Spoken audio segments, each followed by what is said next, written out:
hate on days when it does that. I just assumed that I screwed something up. YouTube on a little bit of a lag, but there we go. We are live Tuesday, October 29th. It's the light little 3-gamer for today. Lock at 7:30, so be prepared for that. We're a half hour later than normal. I am Josh Engelman. I'm joined by Adam Scherer, and we're going to talk a little basketball today. Adam's not so happy for yesterday. No, yesterday wasn't fun at all.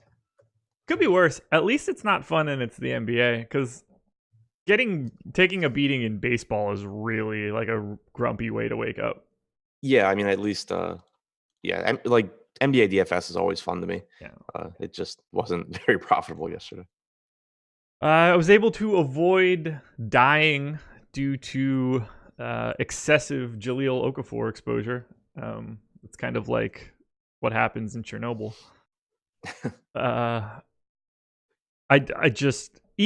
never saw 12 minutes or whatever coming. Even in like the worst scenario, I just didn't think they had the bodies. But I think Jackson Hayes got like 19 minutes or something yesterday, so good for him. Yeah, their front court rotation was a mess, which is what I expected. Like Melly didn't even play much, or if he did, he didn't produce. So I don't think he played much. I don't think he played much either. Yeah, Okafor obviously didn't. Yeah, it happened. Draymond Green, on the other hand, that went well. Yeah, getting Draymond Green starting at center against Jahlil Okafor is a pretty nice spot. Decent matchup. Yeah, it's okay.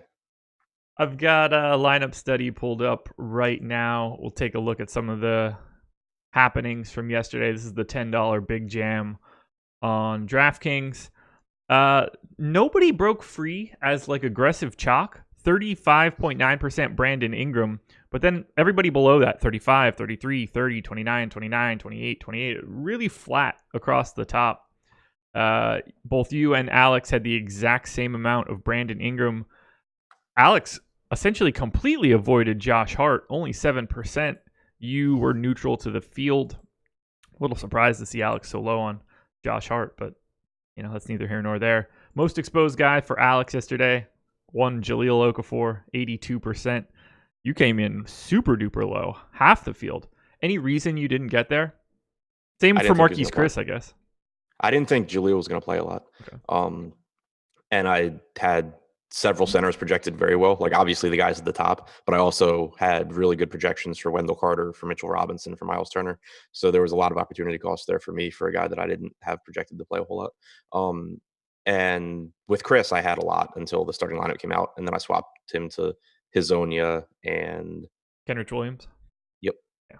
Yeah, I really liked what opened up for Williams. I was not getting much Marquise Chris regardless on FanDuel. That plays a little bit different there. Your most exposed guys, Giannis, Kenrich Williams, Montrezl Harrell. Harrell, got there in the end, I guess, 5.3x. Sort of, yeah. Enough that you're not dead, particularly given the rest of the center performances last night. Yeah, Harrell was not my biggest issue. Giannis, on the other hand. Yeah, 41.5. I mean, at the same time, like that's a play where obviously I got my ass kicked because of it, but he was 20% owned on that slate where you had so many players that were just incredibly popular. You're getting a 1.7 fantasy point per minute guy against the Cavs at 20%. Like I'm fine with him being my highest owned guy. Yeah, you're rarely upset if you have a stud too much or a ridiculous value play too much. Right. Like anybody below, well, not anybody, but reasonable plays below 4K. If I'm overweight and it doesn't work, I'm fine. And the best DFS player in basketball, if I'm overweight and it doesn't work out, I'm fine. Right. Like bank account hurts a little bit, but it's the like 6K guys that I end up 3x the field on or something, and they bust, and it's like, why am I playing so much? Who's the perfect example? DeAndre Bembry. Now he's too cheap. JJ Redick would be a decent one. Kobe White. Like, why did I get 45% Kobe White today? Did you really? No, not at all. I'm like, but those are the types of guys that are like priced in the mid range, where like there's a reason they're in that mid range. Right. 1 out of every 10 games they hit that like day you want. It's just annoying. But no, I did not have that much Kobe White. In general, and obviously it varies by player, but a lot of the mid-range guys, it's like they aren't great point per dollar options because they are kind of volatile, but they have those high ceilings. But it's frustrating when you end up with like tons of one of them in particular, and then it's not a ceiling game. Exactly. Let's take a look at the top lineup here. Roll Braves roll. 3 lineups into the big jam. 100K to the good. Won by 6.5 fantasy points too. No dupes, obviously. Fred VanVleet, George Hill. Shout out George Hill, by the way. Kawhi Leonard, Kenrich Williams, Tristan Thompson. Been a renaissance here. Malcolm Brogdon, Brandon Ingram, Draymond Green. Draymond Green, he was only 7% owned yesterday. I guess that makes sense on DraftKings. That's not. Yeah, I mean, that news crazy. came out late too. Yeah. Well, I mean, I loved him on FanDuel, but like I was immediately thinking about his FanDuel exposure and like his price and stuff like that. Yeah. I wasn't calibrating that a lot in my head. George Hill, 6%. Fred VanVleet, 3.5%. I feel like I didn't even see the Raptors on yesterday's slate. Yeah, other than Siakam, I didn't. Hill's really funny. Emac and I were kind of talking about it after the show because I saw some really high minutes projections for him. And I was like, okay, he's going to get like 24 minutes. He's a good play, but he's not great. And I came in right around the field. And then I saw what he was doing. And it was just like, oh, okay, like 38 points or whatever. He played 17 minutes. Yeah. I had him in for 26. Yeah, I had him at 24. I had him as a really good value, but as a guy that has like limited raw points upside, and then he just goes for 2+ points per minute. Yeah, I'll take it. Don't care how it gets there. Yep. Take the output. We don't have to look at the inputs. But I mean, 3.5% VanVleet, 6% owned George Hill, 4% owned Kawhi, 5% owned Tristan Thompson, 7% Draymond Green. That is threading the needle. Yeah, that is a lineup that I probably wouldn't even get generated for me. Yeah, I don't know. Like you and I have been talking about that, and I still, especially this time of year, where everyone's so comparably priced, you're getting just some like mega chalk, and it's making everyone so low owned. Yeah, that I really don't mind getting really contrarian lineups. It's just trying to find a balance between guys that are really good and just happen to be low owned, and like your dart throws filling out a lineup full of them. Yeah, 4% Kawhi is one thing. 3.5% VanVleet. Like after knowing that I had low owned George Hill, Kawhi, Tristan Thompson, like Tristan Thompson's another one. The Tristan Thompson VanVleet piece in this lineup is the one where I'm just like, I would just have guys that are more popular in those spots. Right, I agree with that. Like, in one of my higher buy-in tournaments, like a 3-max, I had Mitchell Robinson in a couple of my lineups at like 2% owned, and he started out really well before he got in foul trouble and Portis went nuts. And so I'm looking at those lineups and I'm just like, wait, why the hell do I have like 3 different low owned and low probability guys with Mitchell Robinson? Like, I don't need this. And so, and that stuff I swapped and ended up not mattering because of how the game played out. But yeah, that's something that I think there's a difference between someone being low owned and someone being like low probability. Exactly. That's generally speaking, ownership is a good proxy for how you expect the day to go, just sort of in general. It'll correlate well, or at least it should. Right. And to hit a bunch of those in one spot is really difficult. Right. And you can get, like the whole point I was making was this time of the, especially with how the pricing is this time of the year, you can get some pretty high probability guys at low ownership just because everyone's so similarly priced and everyone knows to play James Harden and Steph Curry, et cetera. So you're still getting, like Joel Embiid, for example. He was low owned, but he was $9,100 Joel Embiid. Yeah. You're not looking back going, oh man, it's pretty unlikely Embiid has a big game here, but if he does, I win. It's like, oh, awesome, I have Embiid. So there's a difference there, but as the year goes on and pricing spreads out a little bit, I definitely agree that ownership correlates well with, performance. Yeah. In NBA. I'm really surprised that Embiid was only at 6% on DraftKings. Like, I understand why you don't get to him on FanDuel. Really? I don't think I had any. I just had it. I had. So here's my question. 30. So nothing mattered to you. Like, I assume you projected him as if he was in, and that's just like the perils of it all, right? Yeah. I've seen so many people just being like, if I would have known that Embiid was in, it's like if you were crunching anything with Embiid out, like you were preparing for that slate rung on DraftKings. Yeah. No, I was crouching with Embiid in. My problem was just I gave him so many fewer minutes than. Yeah, so I had him at 30 minutes. He played 33. Okay. Obviously he went nuts anyway. But it was just the difference between him and Drummond for me. Right. Yeah. So that is I think is a reasonable way to get about it. But so many people thinking like his questionable tag had anything to do with it. On DraftKings, it shouldn't matter at all. Yeah. On FanDuel, I get it. Like, there's no that if that news comes out at 7:01, like it basically did. I mean, you're just dead in the water. No late swap anymore is rough. Well, not rough, but I mean, you know what you're getting. So the added risk is a problem. But if you want to get off of Joel Embiid on DraftKings, you can just do it. I don't have anything else to really touch on. Shout out to RJ Barrett being like an incredible rebounder, I guess. He's looked really good. And obviously playing huge minutes. Yeah, I even bigger than huge minutes. Yeah. What are they doing? What do you mean? Like, should you really be playing RJ Barrett 40 minutes in a dead season? The fourth game into the year? Why not?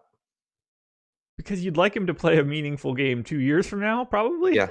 Like, I mean, they were playing him 40 minutes in the preseason. I don't understand it. There's just no reason to do that. Wow. So Trier got a DNP CD yesterday. Fantastic. Oh, yeah. So Ntilikina took the Trier minutes that I projected. Yeah. 0 for 6 from the field, 0 for 4 from 3 for Frankie Smokes. Ellington played 22 minutes after DNPing last game. Plus 21. Yeah, that's just because he was on the floor with Portis. Plus 31 in 30 minutes. Jesus. Did you see James Harden's line, by the way? And then we'll start to get into everything. I did not. All right, here we go. You ready? So James Harden scored 40 points last night in 37 minutes. He was 3 for 14 from 3. 21 of 22 from the line. I saw that he had, like, I saw his 3-point attempts and makes first, and I was like, 3 for 4? How the hell did he get to 40? Oh, cool. He shot every free throw. He's going to be fun for a while going forward if people are going to stop, because it's like he's just falling coincidentally into the narrative that I'm sure a lot of people have of, you know, he's going to lose production to Westbrook and whatever because he's shooting like incredibly bad. Like people yesterday on DraftKings and cash were paying, not that he was a bad play, obviously, and if you could get the both, then great. But people were taking a $9,500 Steph Curry over a $10,100 James Harden. Yeah. Like, you are out of your mind. I loved Harden yesterday on DraftKings because of those prices. I loved Curry on FanDuel because of his price as well. And Harden was expensive. But yeah, DK, I'm totally with you. Yeah. By the way, we figured it out about RJ Barrett, by the way. You play RJ Barrett 40 minutes in a lost season because you are trying to develop him for future seasons. The extra 4 minutes a game definitely make a difference. Yeah. Crazy people. By the way, if you ever roster Mitchell Robinson, don't watch the game because all you're going to see is him getting like rebound opportunities and then Julius Randle jumping in front of him and smacking the ball off the backboard and like the other team getting it. Or Julius Randle getting doubled in the paint with Robinson like wide open and Randle just like chucking it off the backboard. It's really frustrating. I hate the Knicks. I really do. They have a lot of players that I've always liked in DFS, and then now they're all on the same team, and I hate it. They all play the same position. Exactly. I'm happy that Frankie Smokes is getting time. He's devoid of talent offensively, but I mean, it's because Dennis Smith Jr. was out. Right, but I'd just like to see them on, like, I don't know. I ride hard for him. Speaking of developing players, you know, they're playing RJ Barrett 40 minutes a night to develop him. And they're playing Frank Ntilikina 0 minutes a night. Yeah, it just doesn't make any sense. It really, really doesn't make any sense. Play him. What's the worst thing that happened here? You don't get to see what Elfrid Payton can do. Yeah. Who's the next coach of the Knicks? I don't know, but I can assure you he'll have really bad rotations or really random rotations because that seems to be what they look for. Yeah. Mark Jackson? Sure. All righty. Jason Kidd will come back. He'll be the coach of the Lakers in 3 months. Yeah. Alrighty, guys. Time to touch on all of the goods. Pull it up here now. Let's start with our presenting sponsor, Yahoo Fantasy. They are the presenting sponsor of this show, of the Deeper Dive, and of the Early Bird podcast. I love playing on Yahoo. I'm setting up my Yahoo sheet for today. A lot of overlap with FanDuel, so it's a little bit easier. I can do a little bit more copy paste. I just dropped the link to Emacs cash game article from yesterday into chat. If you want to sign up at Yahoo, there's some instructions here at the top of the article. You can get up to $30 in Yahoo Sports rewards points. It's as good as cash. Just use the promo code AWESEMO when signing up. And if you want to sign up and get Awesemo Plus, get some of the features that we're always talking about. We've got NFL, NBA, MLB, NHL, PGA, NASCAR, soccer, MMA, sports betting, WNBA, tennis, college football. I'm reading it all off the top. We've got it all, everybody. Use the promo code NBA Strategy, one big word, when signing up. You'll get 50% off your first month of Awesemo Plus. We have monthly packages for individual sports again. So if you're interested in just getting in for the NBA, you can use that promo code. Come check us out. We're the best place to be. I'm not just saying that. 3 games to talk about. Not really the most fun games in the world. Is this like the 27th game of the season for the Hawks? These dudes are on every slate. Yeah, it really feels that way. Kind of just gross, but one game, the 9 p.m. game, is pretty awesome. Let's talk shop. You ready? Yeah, let's go. Miami Heat. Atlanta Hawks, 116 implied total for the Heat, 108 for the Hawks. The debut of Jimmy Butler finally after the sneaky I'm not playing the first couple games because I had a baby move. Came out of nowhere. Is that what it was? I didn't even see what the actual... I had never seen what the reason was. He had a kid, but that news didn't come out until 5 o'clock on opening day or whatever. Yeah. Let's start with him because I think we have to. 9K on FanDuel, 7,700 on DK, 14.5 on Fantasy Draft, and $33 on Yahoo. I'm finding it pretty difficult to not want to have quite a bit of Jimmy Butler today. Yeah, I agree with you. It's just one of those situations where obviously you don't know exactly how to project his rates or his minutes or whatever, but you assume he's going to be the leading usage guy. You assume he's going to play big minutes. Yeah. And there's a really good chance that when you look back a month or 2 months from now and you're like, oh yeah, remember that time Jimmy Butler was $7,700 on a 3-game slate against the Hawks? Yeah. You kind of laugh about it. Yeah, it's just, it's really hard to want to go a different direction just knowing what else is around him in salary. Like I'd rather have Jimmy Butler than Porzingis at 8,200 or John Collins at 7,300. He's just not priced where he's supposed to be. So this is obviously it'll change. It's 4 games into the season for teams. Do you know who the fastest team in the NBA has been so far?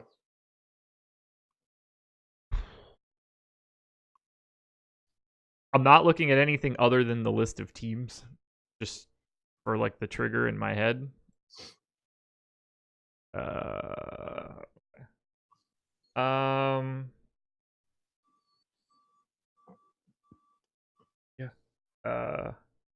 Is it the Hawks?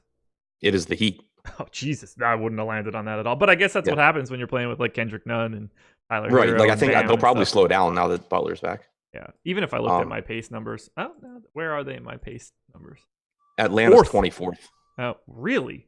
Yeah, I mean they'll go faster. Like it's 3 games into the season, but I have the Heat 4th in pace right now. I mean, if you look at the bottom 10 in pace right now, the Wizards are 21, the Clippers are 22, which that I think actually is possible with Kawhi there. But Hawks 24, Kings 25. Like that's not going to stay how it is. Speaking of the Wizards, 2 things. One, I saw a video of like John Wall working out or whatever on the floor. Looked really weird to me that he didn't have like braces on, but he was doing like spin moves and baseline jumpers and stuff. Oh, I didn't see that. I just saw him taking threes and making them, which looked really weird to me. He was shooting like 18 footers from the corner basically, but like doing spins and stuff to get into it. I was like, what? I looked at his ankles. I was like, those are just socks. And then 2, did you see that he and Bradley Beal both went to the same Halloween party dressed as different versions of the Joker? Yeah. Amazing. Beal's looked amazing, by the way. It really did. I didn't look into it at all. Do you think that they knew? I don't know. Like that. I hope that they didn't. Those two have such a weird relationship. Like, it would be so perfect if they didn't know and then they just showed up wearing the same, like, different versions of the same costume. Jose Diaz just said, Butler is only shooting guard on FanDuel. You can't be anything else, man. You only get one position there.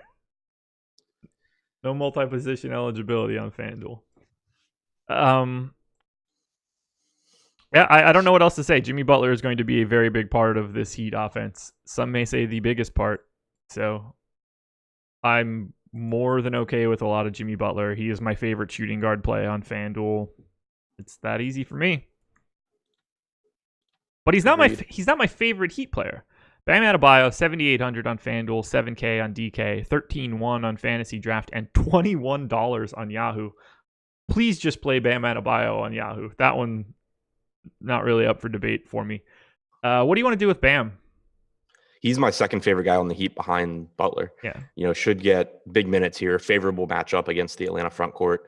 Butler, and the thing I like about Bam also is that he's not a high usage guy really regardless. So Butler coming back shouldn't hurt him in the same way that it hurts guys like Winslow and Nunn and Hero and those guys. So, yeah, I think Bam's a really good play. Okay. What else do we do with the Heat? What do we do with Kendrick Nunn, Dragic, Tyler Hero? Anybody you still definitely want? I think Justice Winslow is safe regardless. His role changes, but his minutes aren't going anywhere. Right. The difficult thing with the Heat is that because Butler missed those first 2 or 3 games, however many it was, 3 games, the prices on these guys came up. And so now you're getting them where they're not overpriced, especially on a 3-game slate. They still can beat their salaries. It's not like it's egregious, but you're just not getting, they're not priced where they really should be with Butler out there. Yeah. Winslow, I agree the minutes are going to be there, but he's a much a riskier option now because he's not going to get the usage. He's going to get less ball handling opportunities as well. And his price tag's up to almost 7K on DraftKings. You have Nunn up to 6K, and he's someone that really needs the ball and needs to score. So I think Butler really hurts him. It's not that it's not like it's a terrible play. I just think he's overpriced. Dragic is my third favorite guy from Miami. I think that, his role doesn't really change here. He's still coming off the bench. He's still playing 26 to 28 minutes. He's still relatively inexpensive. So I would put him behind Butler and Bam. Okay. We got ownership as you were talking. Butler, 35%. Bam, mid-40s. Winslow, mid-30s. Kendrick Nunn, mid-30s. 6K on both. And I'm giving like ownership across FanDuel and DK because it's basically the same. Dragic, 20. Hero in between 12 and 19, depending on which site. And then Myers Leonard, 20 on FanDuel, 33 on DraftKings. Any of those things stand out to you? 30% Kendrick Nunn feels like too much. Yeah, I agree with that. I think that he's probably hurt the most by Butler. Myers Leonard. How popular did you say Myers Leonard was? 33 on DK. I gave Myers Leonard 16 minutes. Yeah, I think that. I don't know where he gets the time now. Right. I mean, Jones is still out, right? Yes.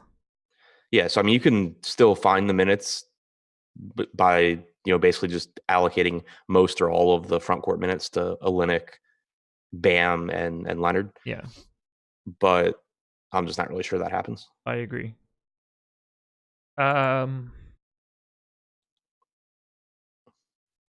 I don't know what they're going to do with Dragic this year. Do you think he finishes the year in Miami? I have no idea. Good answer. I mean, I like his role, like how he is right now. Yeah.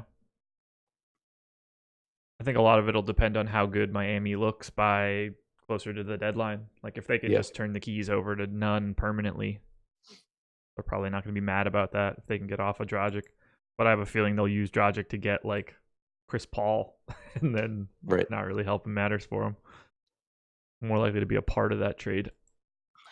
Speaking of guys who are terrible right now. Not that I'm surprised, but I mean, I'm surprised how bad he's been. That's fair. Or not even, I don't even know if I'm surprised how bad he's been. I'm surprised how not involved he's been. Have we gotten any word on like the rest of these Heat guys that like starters or anything like that? I haven't seen anything. All right, so favorite guy on the Heat still just Butler. Yeah. Okay. To me, Bam on Yahoo. Butler just in general, but Bam for 21 is silly. Yeah, I agree with that. On the Hawks side, Trey Young 9,400. Yeah, Yeti in chat actually hit it. No matter how bad Chris Paul has been, he's not Mike Conley. He barely even played yesterday because of foul trouble. Yeah, 20 minutes or something. He was dead last again on the Basketball Reference game score metric. Yeah, I played the 3-game late slate last night, and Mike Conley was 5% owned on that. And I'm like, oh, this is, I had like 25, 30%. I'm like, oh, this is great. Like, I actually get a competent basketball player at low ownership on a 3-game slate. 2 fouls in the first 2.5 minutes of the game. I was like, oh, okay. That's how today's going to go. Per chat, Spolstra said Butler would play alongside Nunn, Hero off the bench, which makes a lot of sense to me. Yep. Atlanta side, Trey Young, 9,400, 9K on DK, 16.6 on Fantasy Draft, $44 on Yahoo, roughly 40% owned. Trey Young is by far the guy that I like the most from the Hawks. What about you? I think he's interesting because obviously he has a monster ceiling and there's limited options on the slate. So naturally he's going to get into lineups. But his price tag's come up because he's shooting incredibly well. Yeah. He has a 70+% true shooting percentage this year. Last year it was 53%. He's shooting out of his mind. That even if he's better this year than last year, that obviously isn't going to continue at that clip. And now we have a situation where the price tag has come up and the ownership's up because of the slate size, if nothing else. That's a spot that I think is probably if you can find, the caveat is you have to still be able to create lineups that have similar ceilings without Young, and that can be tough with it only being a 3-game slate. But with there being a Davis, a LeBron, a Jokic, a Doncic on this slate, even Porzingis, I think being underweight on Young and just hoping that he doesn't shoot the lights out for the first time this season is not a bad spot to be in. As of right now, basically every stud has comparable ownership. Well, yeah, but I don't think that Trey Young is comparable to the other studs in terms of projection. I think he has the same ceiling. I don't think he hits it as often. I agree. At least for the LeBron AD piece.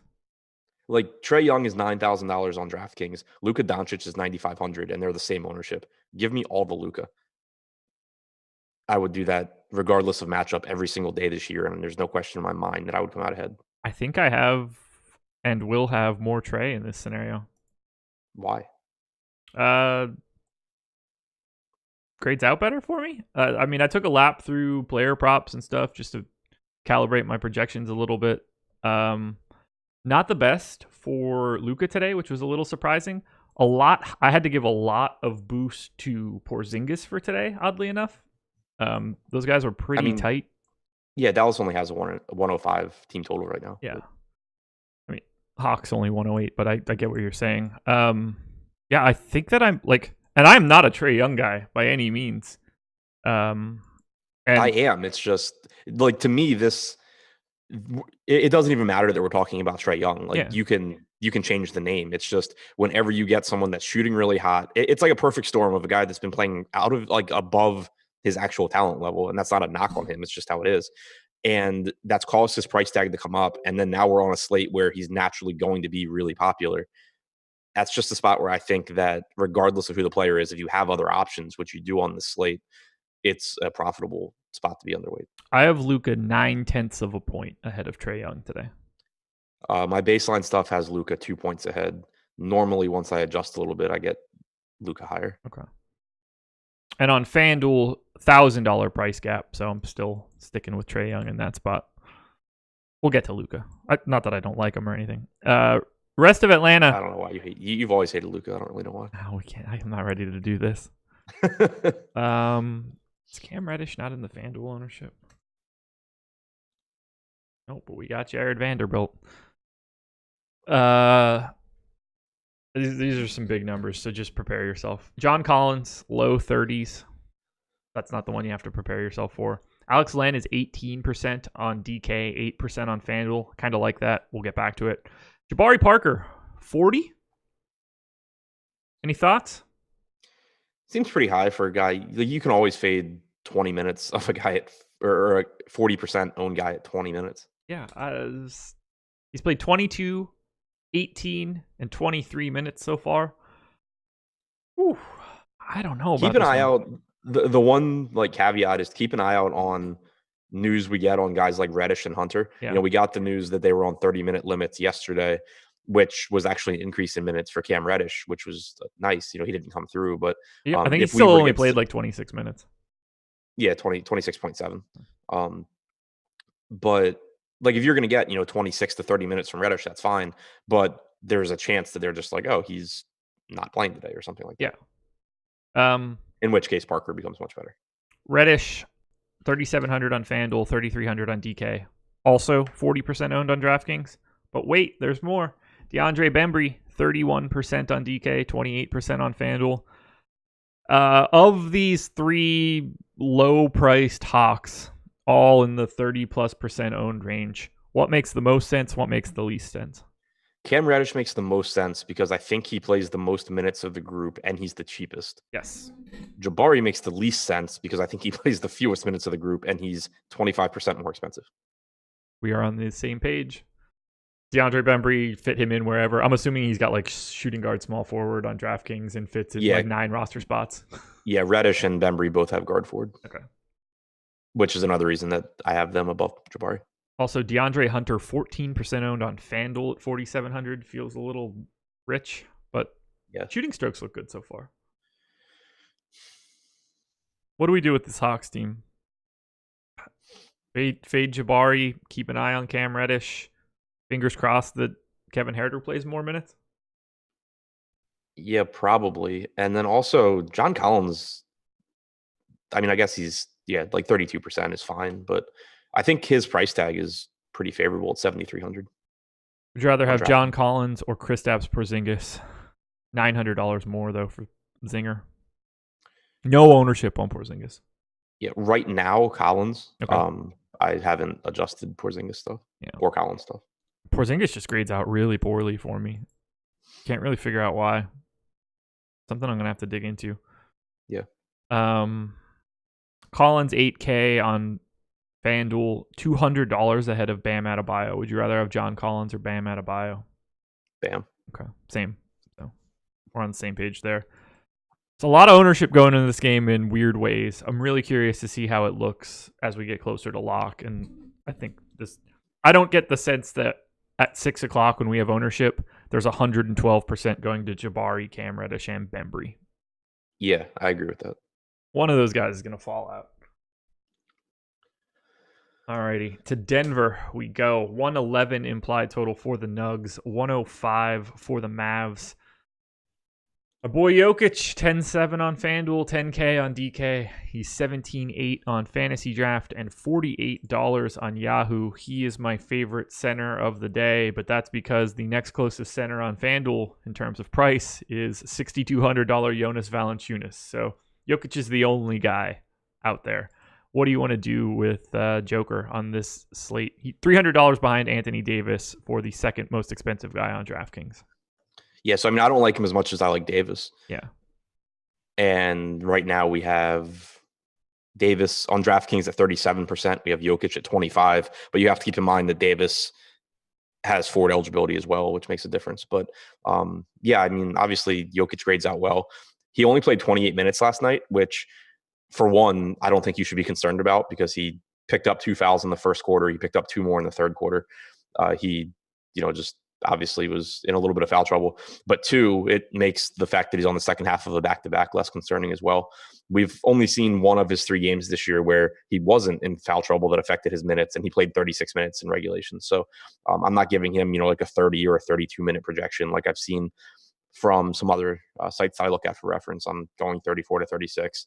Obviously, he leads the team in usage, or he led the team in usage, assists percentage, and rebounding percentage last season. I don't think that changes this year. It's a nice matchup against Dallas. There's nothing negative I have to say about Jokic. Yeah, on FanDuel, I think it's a little bit different. It's him, and then it's Joe Val, Dwight Howard, Alex Lynn, potentially Dwight Powell, Kelly Olynyk, and JaVale.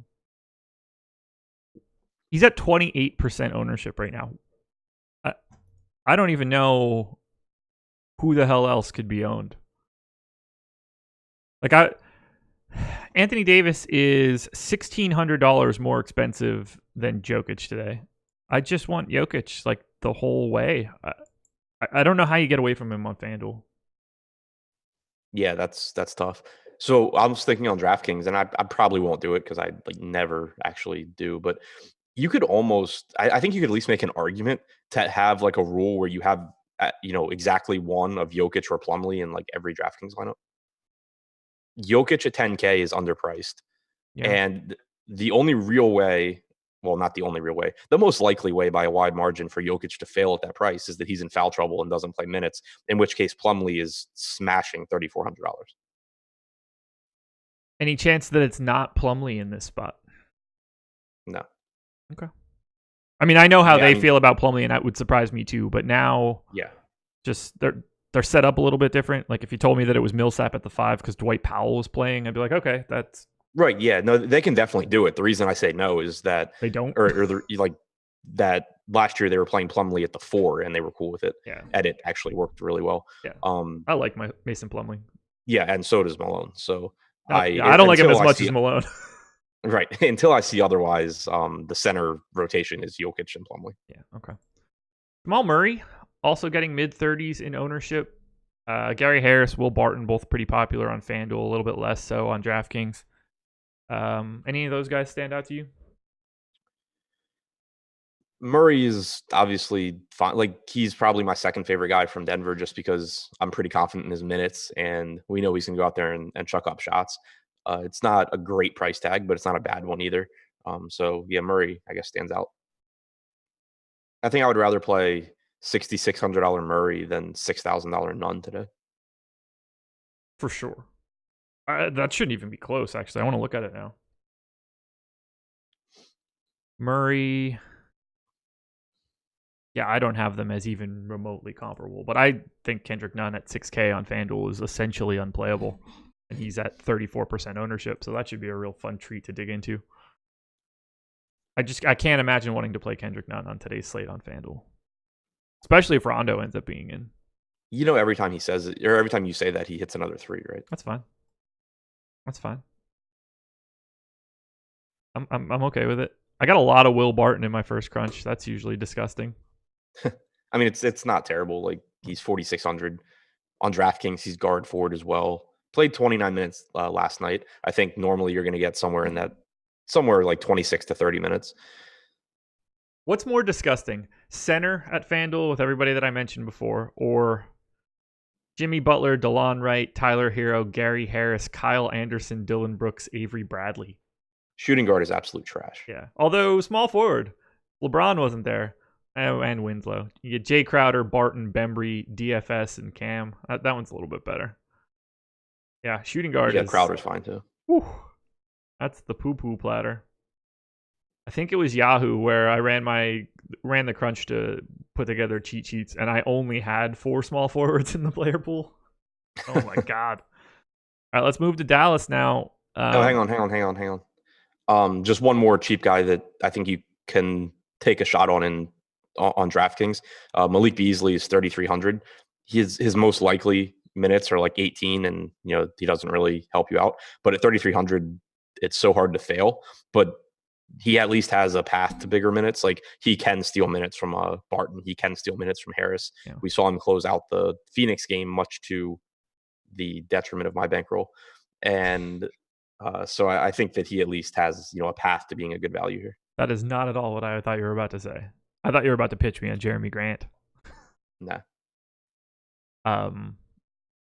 Only like if you were 3,300, I would. Right. Well, yeah, no kidding. Shout out to Denver though for like largely having a really easy rotation to project. Yeah, they're not my favorite DFS team just because they're so good and have so many guys that deserve 26 to 30 minutes a night. But yeah, I love being able to just without even opening popcorn machine, just being like, this is the rotation, this is what could change depending on game flow, this is what I know is not going to change. Yeah, like, okay, Jamal Murray, 33 minutes. Monty Morris, 15. Just full stop. Jokic, 32 minutes. Mason Plumlee, 16. Like, it's one of the. It's kind of like the Blazers were like 2 years ago when everybody was healthy. It's just like Dame minus X, CJ minus X. Like, you were able to just put it in really quickly and easily.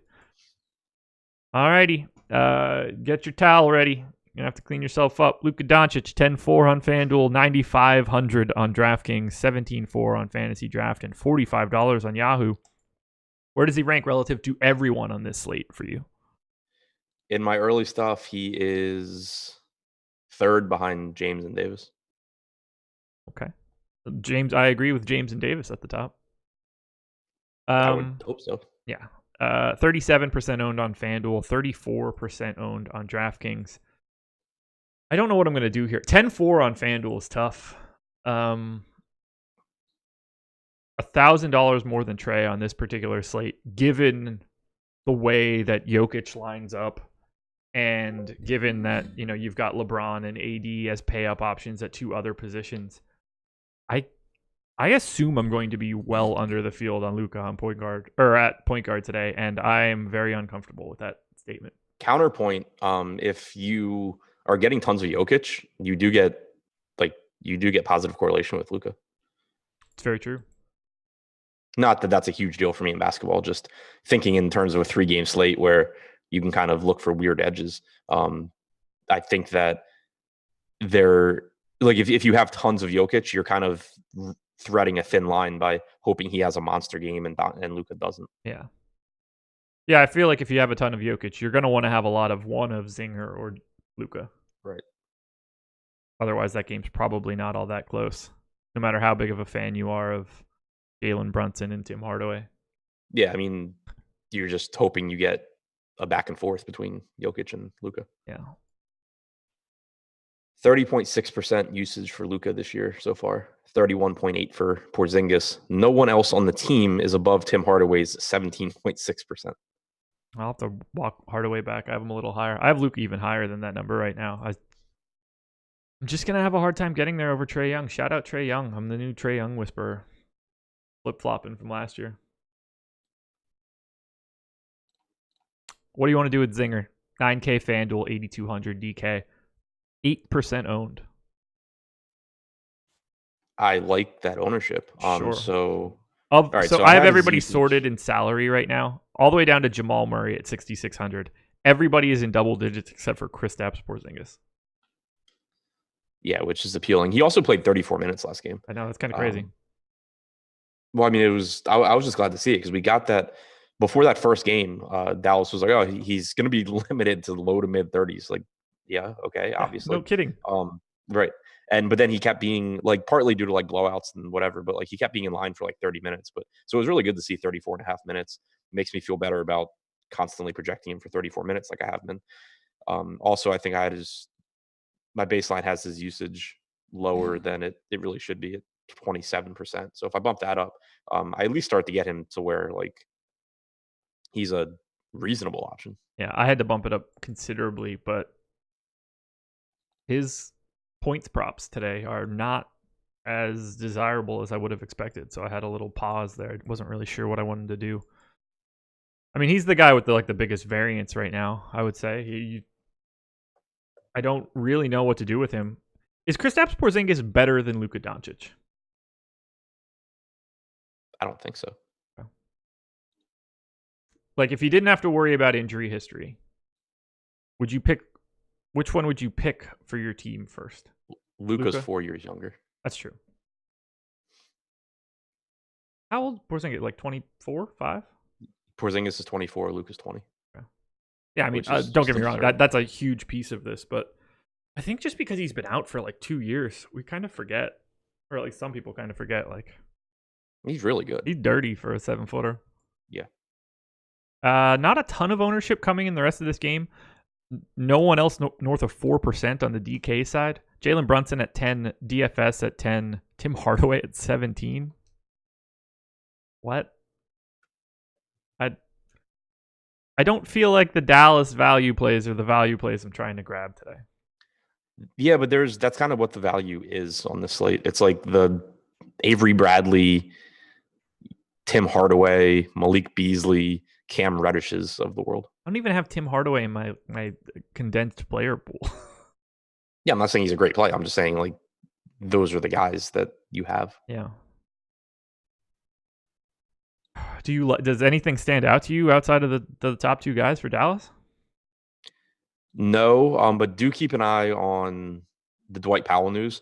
Maxey, I think, at 3,700 is an interesting value play. So I put Powell in for 20 minutes. What do you think that does to Maxey? Because I gave him 12. I don't really know where the rest of the minutes come from. I think Maxey should still play a good amount. Okay. So do you think that they play Dorian Finney-Smith less or Justin Jackson? I'm looking now to see. Yeah, so I think Finney-Smith plays less. He played almost 30 minutes last game.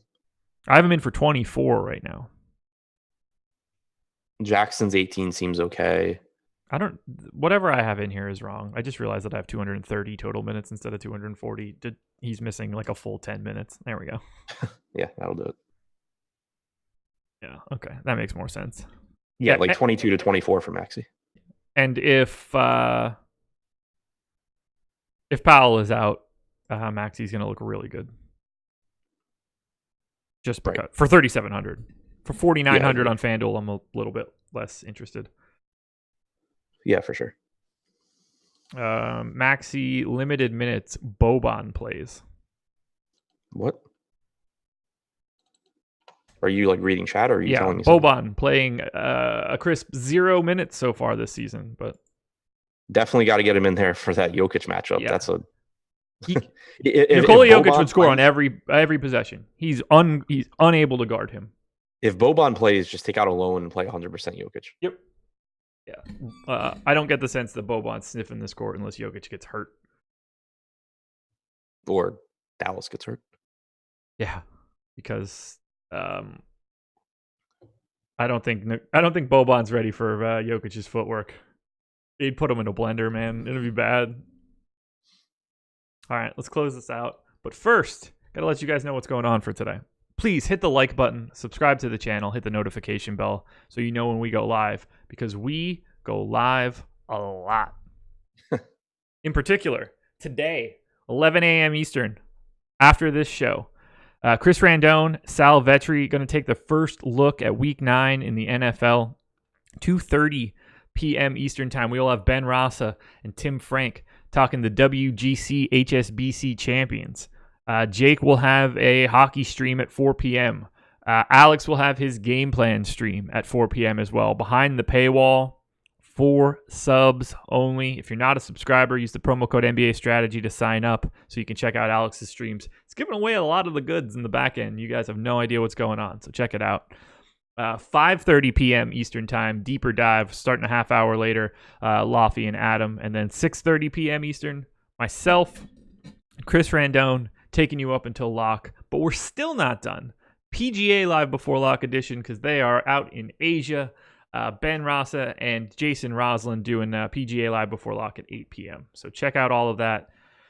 We've got so much content, it's insane. That's all I got. Final game. Los Angeles Lakers hosting the Memphis Grizzlies.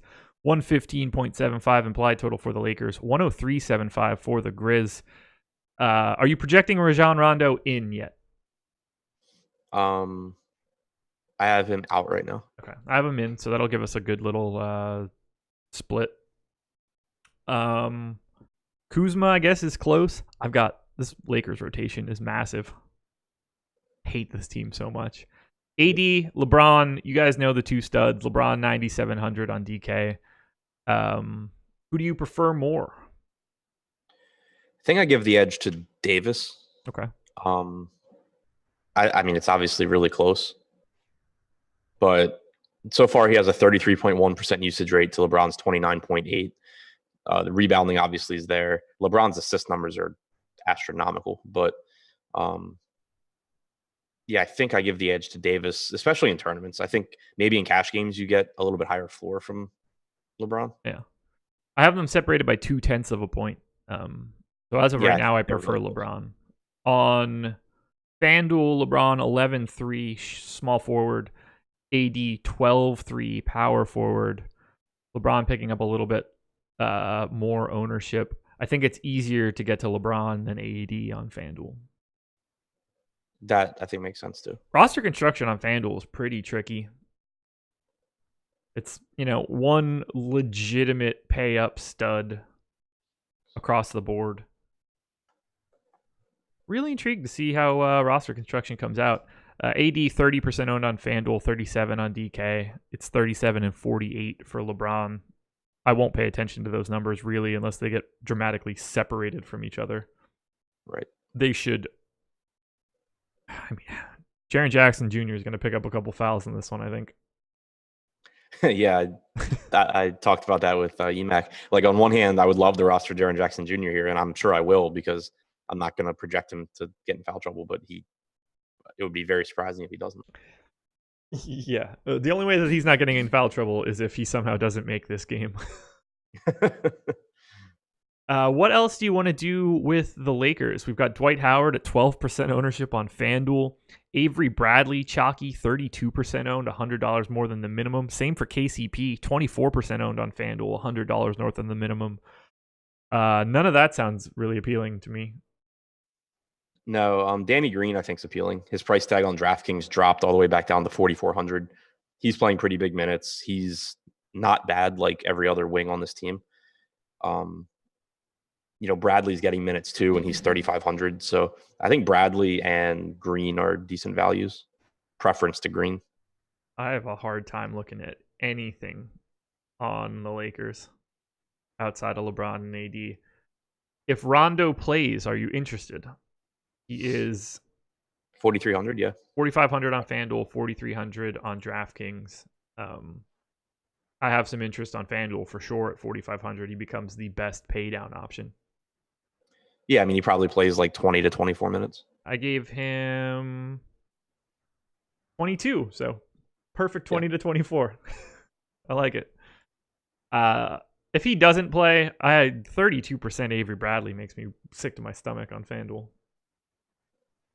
I understand why it's happening, but like if he doesn't play, and let's just say Kyle Anderson is out for the Grizzlies, which we will get there. It's Avery Bradley, Dylan Brooks, Gary Harris, DeLon Wright, and Jimmy Butler. Tyler Hero, I don't know what to do there yet. That is a gross position. Where is Dylan? No, 4,700. Dylan Brooks is quite chalky. He is a value chalk play today.